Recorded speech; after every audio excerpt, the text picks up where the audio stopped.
What's up? This is Felipe Esparza, and you're watching the whole podcast, fool.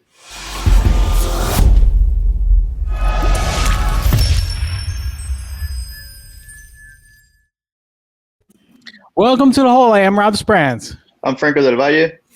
And I'm Lori Levine. I'm very excited. We are joined by Felipe Esparza. Felipe, thanks for joining us, man. I was looking forward to this one. Thanks for having me. Yeah. Franco Del Valle. Yeah, you know what?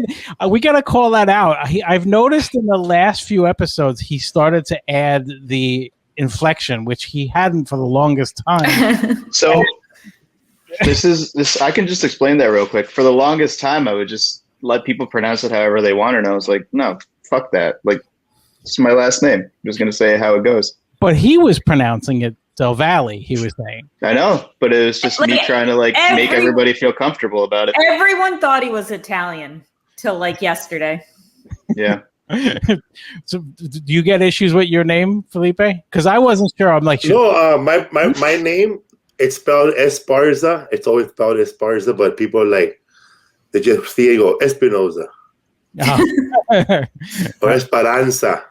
That's it. I always get those two, but I never get Esparza right away. Like when I do radio promotion for my show, like in the Midwest or in Florida. Unless I'm in Florida, the South Florida, they know, that Esparza. That's what sabes. You go to Jacksonville, they go Esparza, and the baracas start.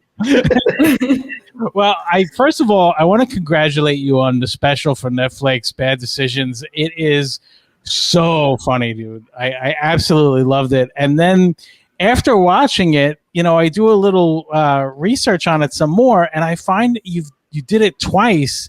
You did an English version and you did a Spanish version, which yes. So, what are the differences there? Is it like if I could speak Spanish, which I can't because I'm a gringo, but if I could, would I be able to watch the whole thing? And is it very close, or are they quite different from each other? It's very close, except the Spanish one might have 5 or I would say 30% of it might be different. Uh-huh. And then the English one, I did some jokes didn't translate too well in Spanish.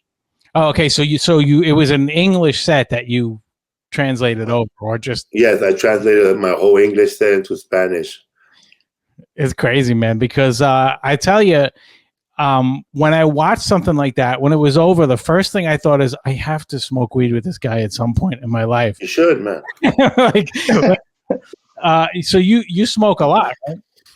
Not a lot like people might think. I might do an edible at night, just to chill with my wife and watch television, Forensic Files.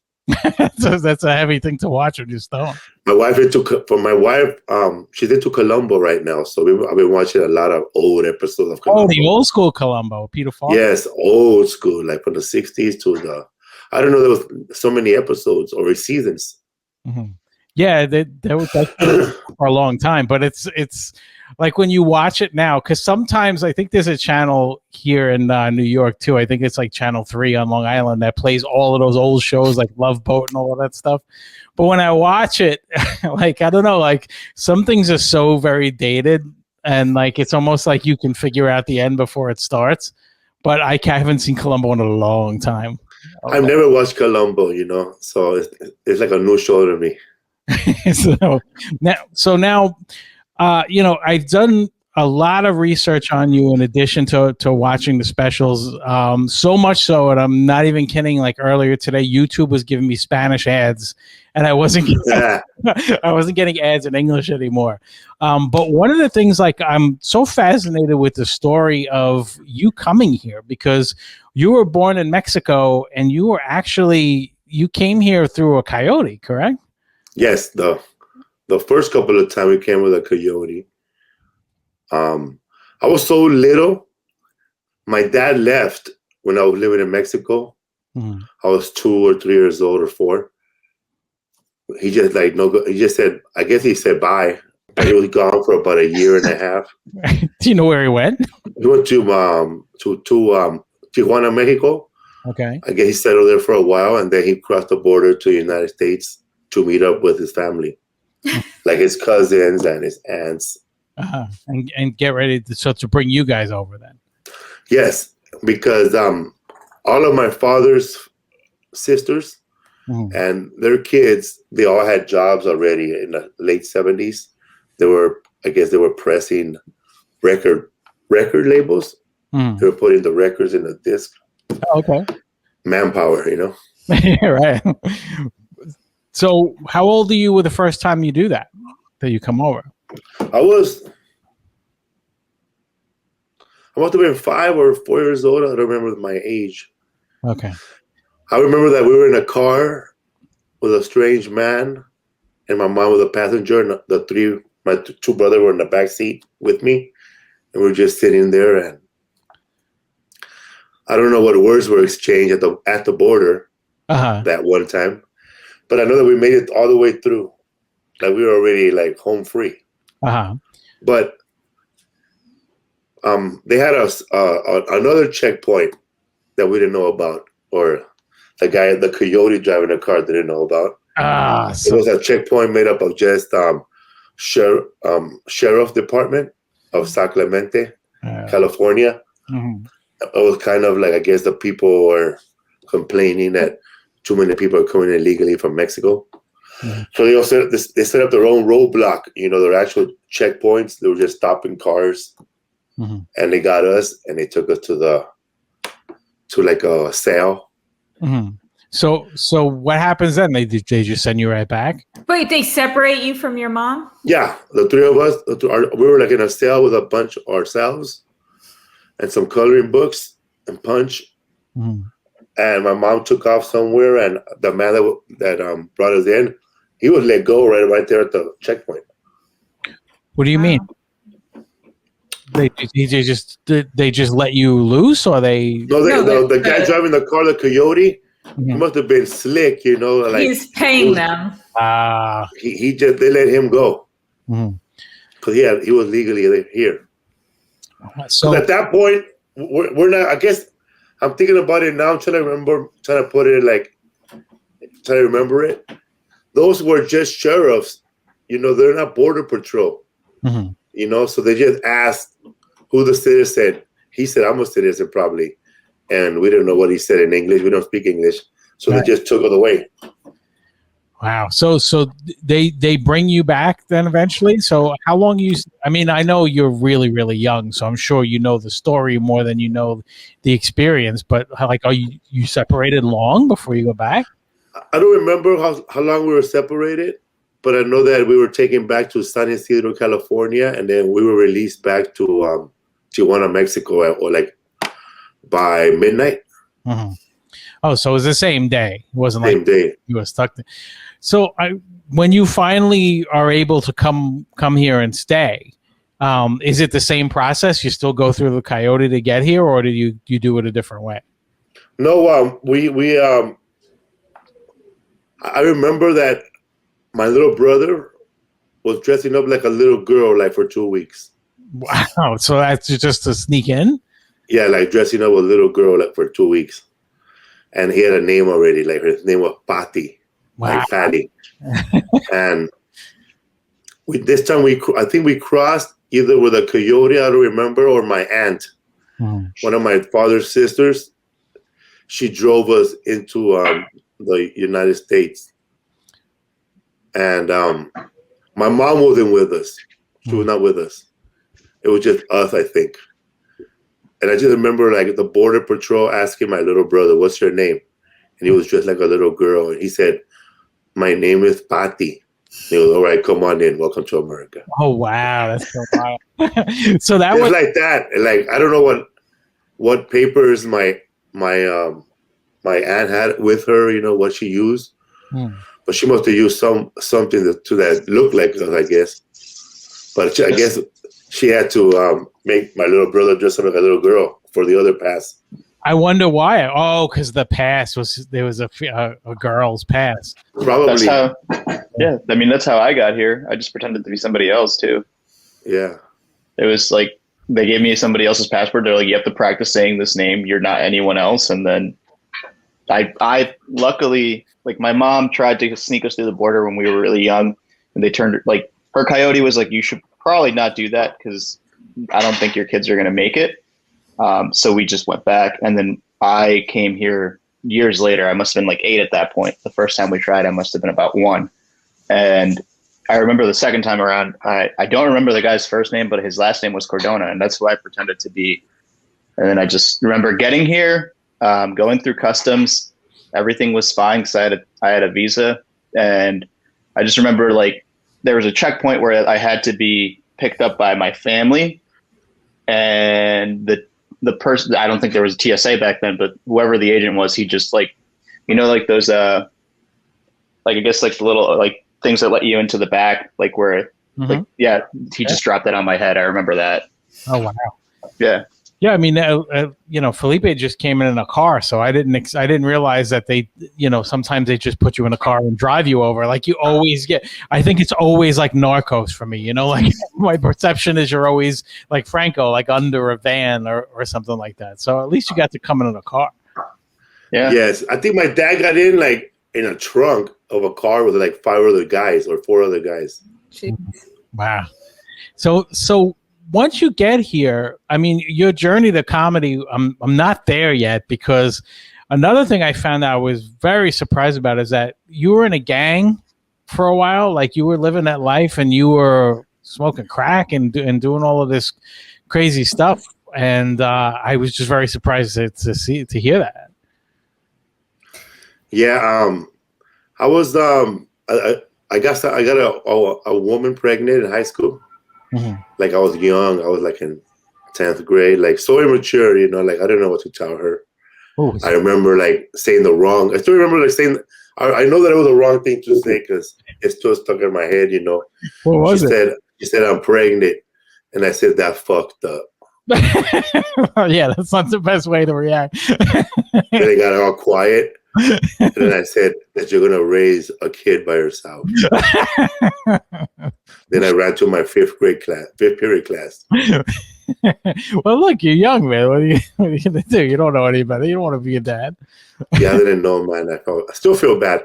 But like years later, I win Last Comic Standing, you know, $250,000. Mm-hmm. And that same woman, you know, she filed for child support. Cha-cha. Are you serious? Did that? Yeah. Oh, wow. She became the last baby mama standing.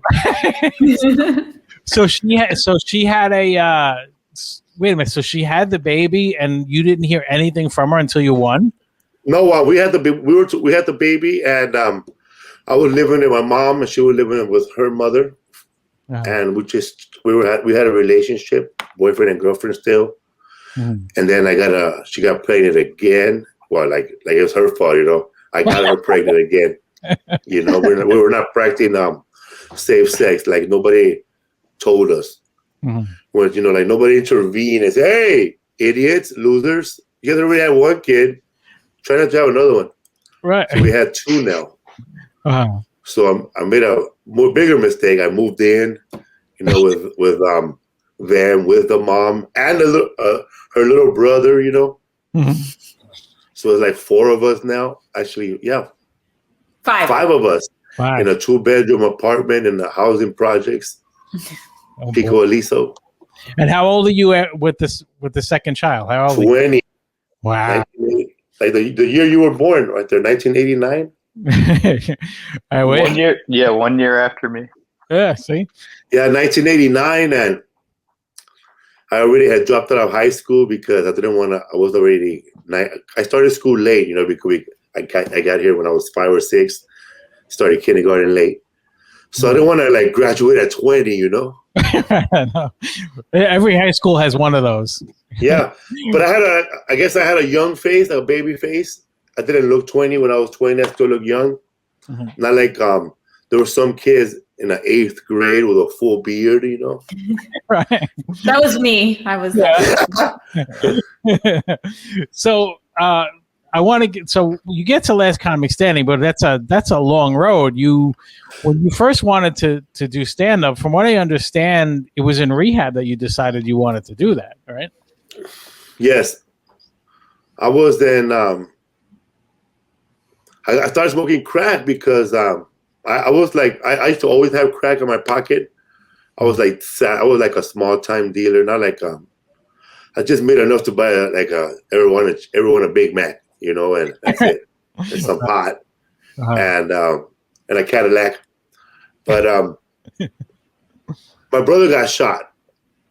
Wow. My brother got shot by the sheriffs, you know, here in LA, and one of his friends was killed, and two of his friends were killed, and they all got shot, and I was very bummed out. We really thought he was gonna die, and it felt like the whole neighborhood was depressed. You know, it was so sad.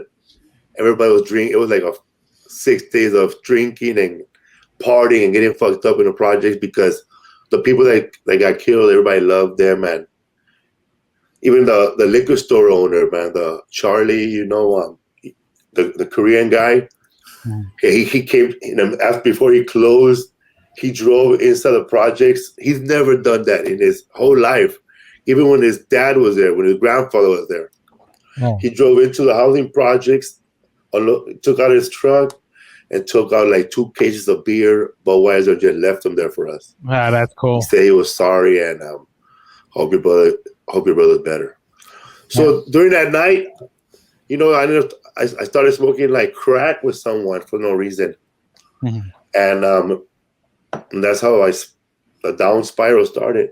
It's supposed to be one of the most addicting drugs you could take because of the way it feels. Is it more because of how, I don't want to do a commercial for crack, but is it more about how good that it feels, or is it more about how bad you feel when it stops that makes you want to go back to it? Well, for me, it was like the first time I smoked it, I got hooked right away. Like, boom, I wanted more. Yeah. And the second one didn't feel as the same as the first one. And you keep chasing the same feeling and it never comes. Yeah. So I mean, it's good though that you wound up in rehab, but how did you wind up getting into a gang? Was it just the neighborhood and that's just kind of, you had limited choices? I was working a summer job at the Lord's Mission Church Elementary. It's a Catholic church with Father Greg Boyle. And this is when Father Greg Boyle, Father Joe, Sister Alice, and Father Walter, there was a bunch of priests. They started a summer camp. And the kids and the housing in the neighborhood, they could come to the summer camp, you know, pay a small fee, or if you have no money, they'll figure out a way to get you inside the summer camp. And the kids in the neighborhood who were 14 and older, who was me, we were the counselors. Oh, okay. So it was like it was our own summer camp, you know. Plus, we had people who were involved in summer camp before, and they'll teach us how to be counselors. And we got paid by the city, minimum wage, so it's like a summer job. There, I met a couple of friends, you know, that who lived in the other housing projects, and there were these young kids, and they were all into break dancing and shoplifting and smoking pot. So I started hanging around with them, but then I stopped hanging around with them because I lived in the other neighborhood. Like the other neighborhood is far, it's far from that neighborhood. Like they don't get along, you know. So when I started living with that girl, I met up with all my counselor friends from summer school, and all my kids who are now grown up. You know what I mean? These kids were now no longer 14, 12. They were like 17, 18 now. Yeah. And I was 20 and I was 21. So it was like a big family. So I started hanging around with them, you know, for about a month, 6 months, 8 months.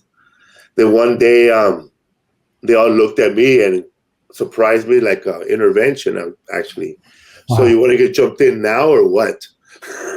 So that's what it is. So it's either beaten or sexton. From what yeah, if I would have said no, I probably got a worst beating ever, you know. But I said yeah, and I started punching my way to survive. Wow. So your friends all just beat the shit out of you to initiate you. Yeah, but I got one good one in, you know, when I said yeah. So I hit like the big one first, and then everybody just jumped on my head and tried to break my ribs. And then they all gave me a hug with my nose bleeding and busted lip. We love you, eh? So strange. I love that you go from getting beat into a gang to owning two bunnies that I can't stop staring at. He's right there. Rover. Yeah. So, all right. So when you like, what kind of stuff does the gang do? Like, is there a lot of, like what level kind of gang are we talking about? Is there a lot of, we're all kids. We're all like, I guess a startup gang. We're 14. Right. There's already like known gangs in the neighborhood that's been around since the 70s, 60s. There's like Primera Flats, Cuatro Flats, East First Street Crips, one of the first Crip gangs in that area. In Boyle Heights, a lot of people don't know, Boyle Heights had a big Crip gang. And all over my elementary school, it was all Crips. Like we would have to stop lunch and recess in my elementary school because the Crips in the neighborhood were going at it with the Mexican gangs, or that Mexican gang was going at it with the other Mexican gang in that neighborhood. Jeez. So it's not safe for us when I was in 3rd grade, 4th grade to go out there. Wow. So we were a new gang. Like we didn't belong to none of these guys. So we were already doing something different, getting attention. So the only people that hung out with us were the Crip gangs. Mm-hmm. So after a while, people started giving us like a derogatory name, calling us the Mexican Crips.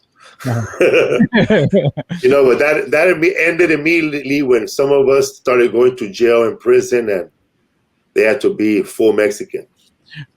So do you ever go to jail for anything? Oh no, I never went to jail. Good. That's good. Is that why you're wearing blue today?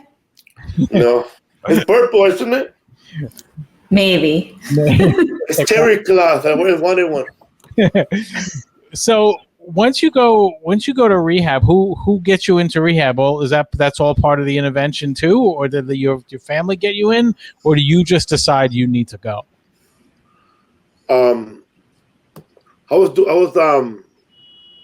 My girl and I, we have broken up. I found out that she was fooling around behind my back. Plus, I was not there to notice. For a year and a half with the same guy. Mm-hmm. It's how crazy it got. Like I remember, she brought him over to the house and said that was her cousin, and they were going to Texas. I helped him load her stuff in his car, and the whole time we were sleeping together. Oh, you didn't know? Nah. Oh man. And I remember waving by and thinking I should have given him gas money. Oh, gee. So how did you find out? Oh, she told me, and then we broke up. Oh, well, at least you came clean. But, yeah.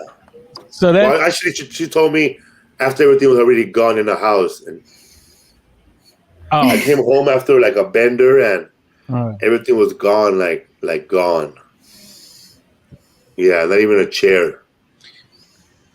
So when that time comes, I think it's time that you start to realize. Yeah, man. I opened the refrigerator. All that was left was a tortilla all bent like this, and half a bottle of Tapatio, and a big old Smart and Final 10-pound rotting chorizo. No eggs. That's what you got in the deal. Well, so do you when you go to rehab? I mean, now this is where the story starts getting more uplifting than anything else, and you start to decide that you want to be a stand-up comic. I mean, I guess you always knew you were funny, so you just start. Is that just something that you just decide, when I get out of here, this is what I'm going to do? Yes. Mm-hmm. Father Greg Boyle from Homeboy Industry, before he started Homeboy Industry, like before all that, he had a thing called Jobs for the Future, like jobs, not jails. Jobs for the Future. It was a program that he started where he put like at-risk kids jobs. Like this is before Father Greg Boyle was getting donations from the whole world. Mm-hmm. He was getting no donation. Like he he didn't have a working car. Somebody stole his car. I remember when somebody stole his car and Father Greg Boyle was on a beach cruiser. You did, He was really? on a beach cruiser, man, with a little helmet, old Irish guy, running his bike to one gang, stop shooting, and then went to the other side, stop shooting, and then riding his bike back to the church. It's like those cops and at the beach in California when they're on bikes trying to break up violence, just riding around on a bicycle. Father Greg Boyle picked me up once from the ground. I was on 4th Street in Glass. I had drank like 5 of those drinks, Cisco's. They were like 65% alcohol, and I woke up inside the church van, and he started talking to me, and I didn't listen to him. So a month later, I get into this big fight with somebody, and he gives me a big black eye, and he ended up going to the hospital. He said he's gonna kill me when he gets out. So my mom is scared. So Father Greg Boyle comes to my home, and he takes me to Rehab, to Live Again recovery homes in Saugus, California. So he picked you up and took you. Yeah. That's good. Well, obviously you didn't really have a problem with it because you went. I was scared. I don't want to die. Yeah, well, makes a lot of sense. I was so scared, man. Do you still talk to Father Boyle? Yeah, I talked to him. And when in 2009, when I was before Last Comic, they were in need of donations, and I donated money for him. I helped make a comedy show for him. And when I was on Last Comic Standing, they did like interviews. What are you gonna do with the money you win? And I said, I'm gonna donate some of it to Father Greg Boyle of Homeboy Industry. Wow. And they actually went to a video of Homeboy Industry, and they showed a video of him, and the money started coming in for a little while. That's pretty cool. Yeah. So even if you didn't win, which you did, at least you would help him out either way. So what was the prize for Last Comic Standing? $250,000 and a holding deal with NBC. That's great. $250,000. That's good. So after tax, that's child support. I got it. That's so worth it. So what were you gonna say? Oh no, nothing. No. So when to get there though, like what's your first stand-up gig? Like what's the first thing you do? Because every comic I know, they never say their first one was great, even though after they did it, they probably felt it was great. How did yours go? How nervous were you? It'd be tough. I was nervous because I didn't know how to put a joke together or how to say it on stage. Like I've heard of comedians say, I could say their jokes, but I don't want to say their jokes on stage. Right. I want to say something that I created. So I went to a place called the Natural Fudge. Okay. Comedy theater. It's called the I forgot the name of the theater, but it's still there, but it's not owned by the same people. Mm-hmm. So it's a little theater, and they have punk rock music on Mondays and comedy. Mm-hmm.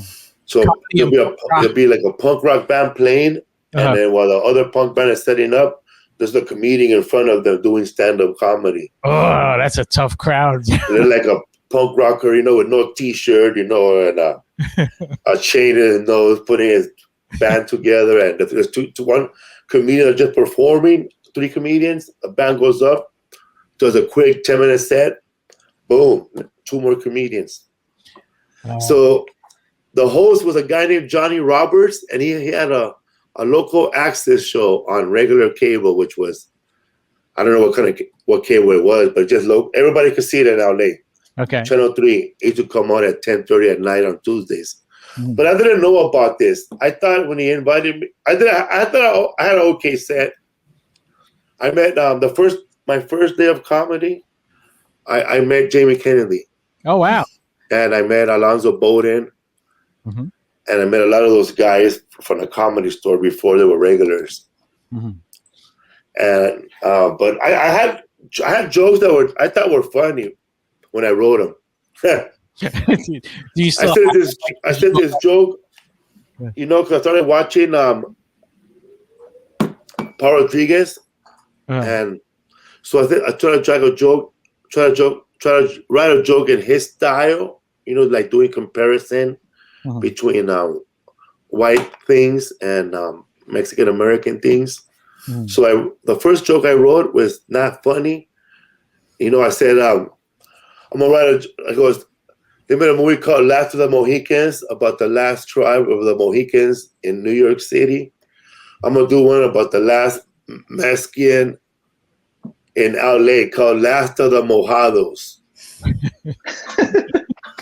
And it's like a cringe funny. Yeah, man. But back then, man, those kind of jokes, man, were killing, man. Rednecks were giving you a standing note. They were telling you you're a genius. Yeah, and the punk crowd back then, they're not exactly unbiased either. So that was like my first joke, and my second joke was, what if Romeo and Juliet? What if Romeo was a crackhead and Julia was his girlfriend? He was trying to get back at, so the whole time I'm yelling, Julia, where's my pipe? Julia. So once you start to get comfortable and you start, how does the opportunity come up? Are there auditions for Last Comic Standing? Do they reach out to you? Where does that come from? The first time I auditioned for Last Comic Standing, I spent the night outside the Improv door with 7 of my comedic friends. We all had different shows. One had a show at the Comedy Store. The other guy had a show at Mixed Nuts. I had a show at the Laugh Factory at 10:40 p.m. So after that, we all went to go eat at Denny's, and we met up at the Improv. There was a guy there with no show, and he was just sitting there with 3 chairs waiting for us. We sat there, man, all night. It was nuts. There was a lot of people there by 3 a.m. There was 200 people already in line. Wow. And then by morning, by the time the thing started, it was around the block, at least 1,000 people. Wow. Trying to audition for Last Comic Standing the first season. Wow. I made it through. Yeah, that's an understatement. Yes. So they said come back tonight for the real audition. How long? Oh, that's what they did. So the first time around, how long did they give you? Is it only like 2 minutes? 3 minutes. 2 minutes. 2 minutes. Yeah. Yeah. So I made it through the first one, and I came back the second time at nighttime. And you're just doing it for a few people. There's no crowd in there, right? They're doing it for the producers and the actual judges of the show of that year. Wow. So but I don't remember who the judges were. It's like a first show all over again because there's no crowd there. There's no crowd. That's so weird. No crowd. You try to get a reaction from the cameraman adjusting the camera. Right, trying to see if he's doing anything. So and I made it through, and I came back at night to do the show. Wait a minute. Actually, that year I didn't make it through at all. I didn't make it through at all. I remember I didn't make it through. The second year I did, because I remember that I was standing next to the guy who got picked and not me. So I came back that time, the second season, and I'm waiting, and I'm standing next to Jeff Dunham, the puppet guy. Oh yeah. Me and Jeff Dunham were standing together, I'm bumping him, and I'm going, they're definitely gonna pick you, right? Because you're Jeff Dunham, right? You're the biggest comedian here. If they don't pick you, they're nuts. And then they said, and your next comedian is going to Las Vegas. And I remember I had 4 seconds of fame, my first TV credit on NBC. Or 3 seconds. Yeah, they picked the guy next to me, Jay London. He went on to, I guess he went on to win. He was second on that year. And so the year that you're on, the year that you win, so how long does the process actually take? I know for the rest of America, it goes on for a long time, but is it more of a condensed thing, or is that happening as people are watching it? Is it unfolding week after week after week like that? We started taping in April, I think, or May, or the show. They went out, they did the same thing they did for the first season. They had people waiting in line. But they also had comedians that with agents who got auditions, which I was one of them now. Good. My agent, He got me an open audition. So I went in there, and Greg Giraldo was the host. Oh, yeah, great. Was the judge, and Natasha Leggero and Andy Kindler. Mm-hmm. So as soon as I did my jokes, they laughed a little bit, and Greg Giraldo said, this audition doesn't really showcase how funny really Felipe is, but I know he's funny. I'm going to say yes. Ah, that's great. Andy Kindler said, well, just based on what Greg Giraldo said, I'm going to say yes. Ah, that's and then Natasha, she said yes at the audition, but then on TV she said no. Really? So they or maybe I don't remember, or maybe I wasn't listening to her anymore because I was excited of 2 yeses. You know, if I get a no, I'm still going in. You know. Yeah, sure. But I thought she said yes, so I took it as a yes. So I got it through. But I'm so glad because I remember I opened up for Greg Giraldo, and I was hoping he remembered. Mm-hmm. And we were at the Addison Improv in Texas, and he was headlining the show, and I was the host all week. Mm-hmm. So he remembered, right? He remembered. Was a really intelligent guy. Yeah. Yeah, that's awesome. So now you're doing it. Do you decide, like, do you have to start cramming and writing as much material as you possibly can, or do you just have enough in the can that you're just going to trust what you did, what you already had? Well, first of all, they grabbed all 40 of us and put it in one room, and the creator of the show, the guy who started Saved by the Bell, he said that we're not gonna have no reality show, no house this season. We're not gonna be having the comedians in one house and competing with each other with who's the best DJ this season or who's the best comedian juggler. Right. You know, who could deal with hecklers better? None of that. Right. It's going to be just straight competition. Good. And while we were all there at that party, I didn't know that they were doing a thorough investigation on everybody, like a criminal background. Make sure you're not a pervert. Make sure you don't have no warrants. Because they called me back. That's true. Because of my past, you know? Yeah. They said, Felipe, we found out that the lawyer for NBC, so they hired private investigators. He said, we have here 2 outstanding bench warrants in Los Angeles, and a warrant for your arrest. 3 of them. Holy shit! And I said, whoa, that can't be me. He goes, the last time I was arrested was 1990. Right. And the judge let me go. Like I never he goes, I never made it to court. Mm-hmm. So I never charged for anything. So I said, we're gonna keep looking, and it came back again, Felipe Esparza. So I said, you know what? It might be my brother, the one who was shot and lived. That could be. So that brother of mine, he never had a MySpace in his whole life. You know, so I found a picture of him that his daughter sent me, his niece, and I showed it to the private investigator, and he compared it to the guy who got arrested, and he said, "Well, that can't be you." Oh, well, that's good. So I made it through. Very and nice. I remember that when we took that photo, I was in the middle, and there were some people that were on the edge of the photo. And when they posted the photo on NBC, page and on the television, they were cut off because I think they got removed from the show because something must have came back on the record. Oh, I see. So they had to cut them.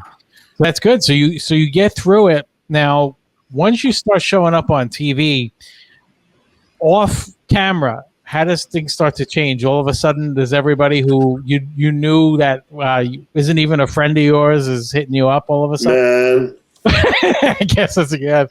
I got lucky because I was down and out when I made it to that year's Last Comic Standing. I rode my beach cruiser to the show. I didn't have a car no more, so I was like basically riding my bicycle to all the shows, and catching trains and automobiles, getting a ride, or whatever. So when they saw that I rode my beach cruiser there, they wanted to interview me immediately and spotlight me on the show. That's good. So I got spotlighted on the show, and everything was set up perfectly for me on that show. I got a lot of airtime on that show before the show aired. Like during the hockey Stanley Cup finals, when they go to commercial, they'll go to me. I'll be the commercial. This last comer standing. This year's coming back, and then they'll show me doing my best joke on the commercial. Ah, that's great. It's a commercial. I'm being shown a lot. Yeah. So I write jokes, but I just write them where I can only understand them. So my wife, Lisa Esparza, she's also my business partner, my manager. She would write down all my jokes verbatim on a piece of paper, all 3 minutes, and I would just read them over and over.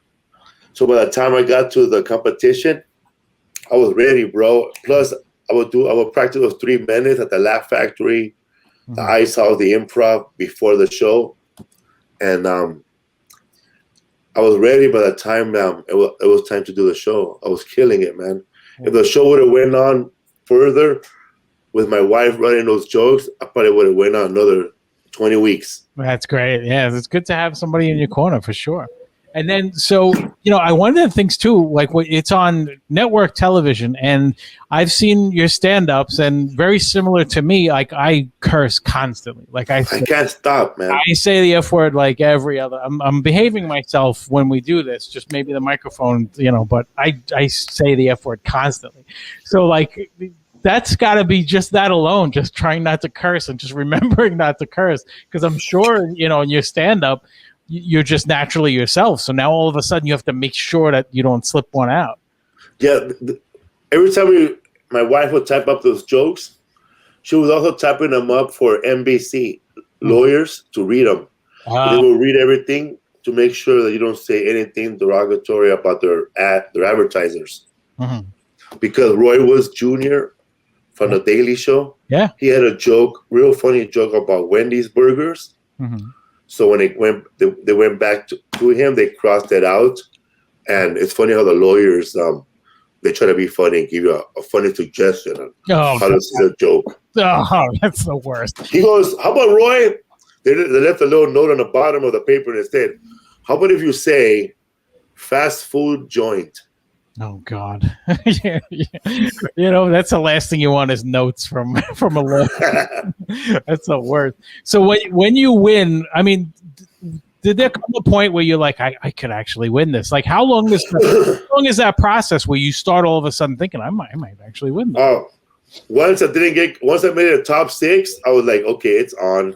Top 10, it looks good for me, And I had a lot of materials from over the years, so I was ready, man. But I was also nervous by every show. I can. Why wouldn't you be? First of all, you're out of your element no matter what, because that's not a normal comedy show. I started seeing my Facebook and rise in fans at first. Like the first episode, it was all like Caucasian people, a bunch of white people from everywhere. They were like, hey, man, good luck. I know you're going to win. I'm from Cedar Rapids, Iowa. I hope you make it here one day. And they were very supportive. And then by the third week, when La Raza started noticing, And then after that, man, everything exploded, man. Everybody from Venezuela, all the way from Mexico, were talking about Si Se Puede, supporting me. He goes, man, let me tell you, people really wanted me to win. There was a guy that was working for the city of Sacramento. He said that, bro, I was in charge of calling people and leaving them messages. He goes, I was using their phones to vote for you. Like every time it was time to vote, I had 100 phones, bro. Oh, that's awesome. That I would use to vote for you. And then I met a guy who I had on my podcast. He said that when he was in prison, he voted for me. He said that the people that were locked up in prison with him, somehow they have phones, and they were voting for me from Folsom and San Quentin. So that's so cool. And just you mentioned this, but we should get that plug in there.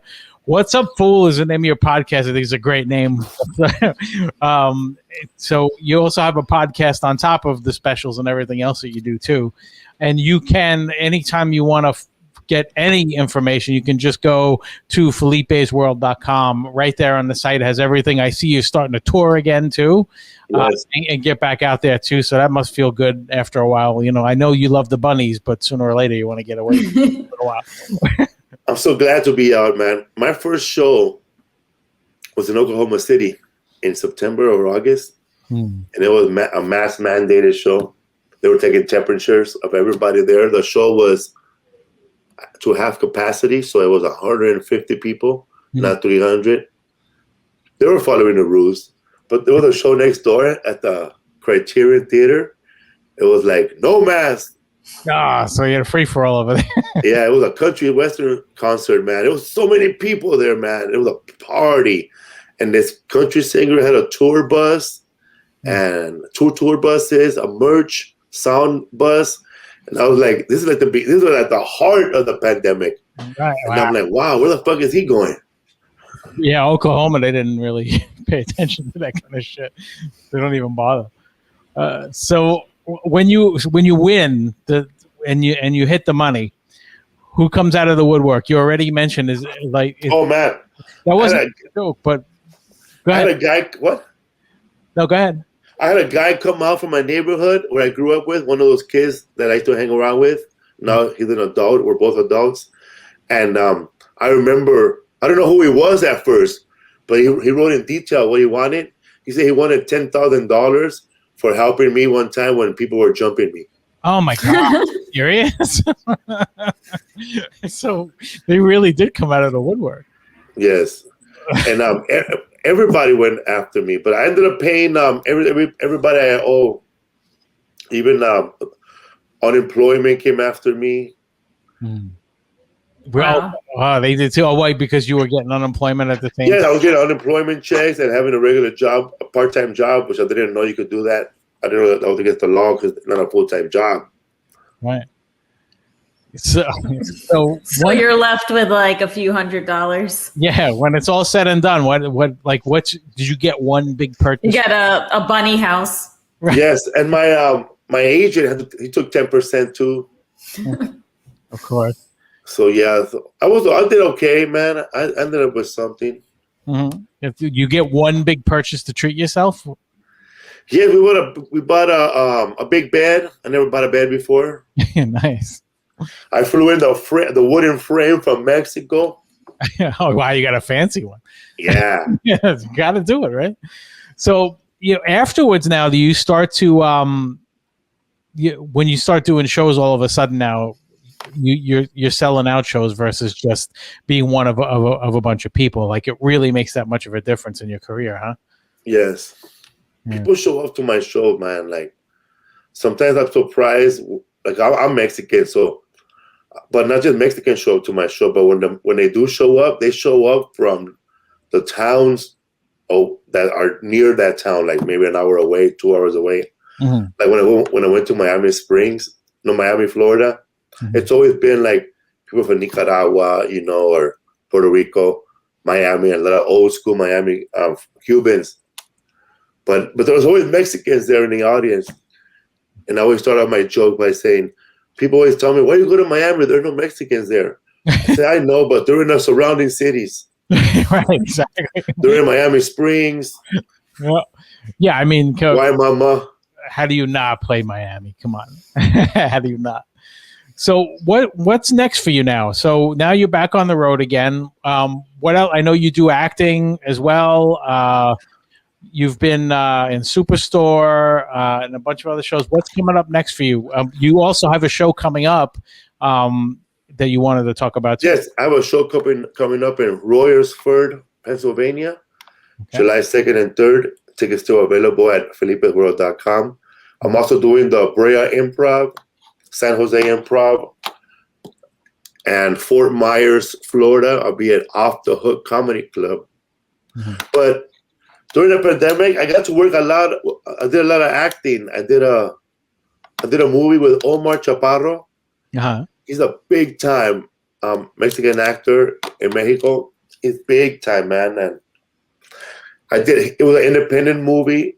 It's his first English movie, and it's his first non-comedy movie. So the movie is very dramatic, and oh, that's cool. So you get to he had a lot of he had a lot of acting range. That guy. Do you get nervous getting in front of the cameras versus doing it? Because I mean, you're still kind of doing your routine, but it's a whole different ball. I get nervous because when I have the joke, I know the joke I have to say with my line, and I know how to say it right. But sometimes, when I say the line and I wait for a reaction from everybody, so I start looking at the cameraman, Yeah, I know.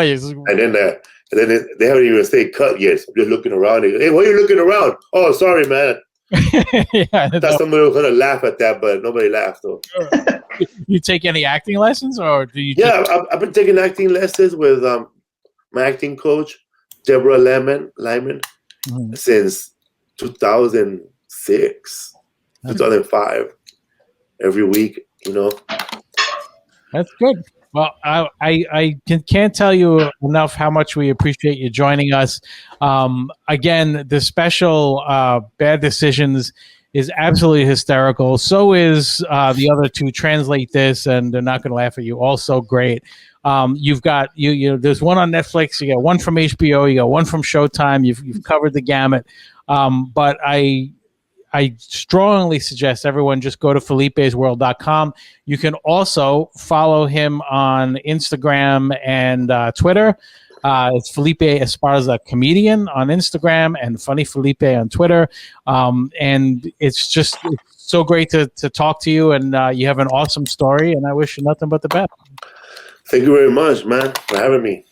We appreciate it. And I know that you watched our episode where everybody made fun of Donald Trump. So I'm glad you got to get that part of us. That was crazy. I couldn't believe half of the stuff, but it was crazy. Oh, I know. You should see how much hate we get and how much love at the same time. Like that episode. The other one, too, was pretty hardcore. It was Carmouche one. Oh, yeah, he was good, too. But, there's something about the one with Noel Castle where everyone, like every day I'll sign on and there's people threatening our lives versus people telling us it's the greatest thing ever to hear he shit his pants. Back and forth. He's wearing high heels and a diaper. Yeah, like the lifts. Right. Yeah. Yes, he's always leaning. If you look, you can see it. He couldn't even pronounce rambunctious. Well, hey, man, he takes a shot at the border every single day. So you take as many shots back at him as you want. Yeah, I also like Tom Arnold because I know he was a drug addict, but I didn't know he was a bender because that's the worst type of drug addict because you stop for a while, then you keep going. That's what I was doing. Yeah. Oh, yeah. Same thing. So like, so you would take a break, so you wouldn't do it for a while, and then when you went hard. I went hard, man. 5 days in a row. Take a little break for about 3 days. That's a bad thing, man. When you do it like that.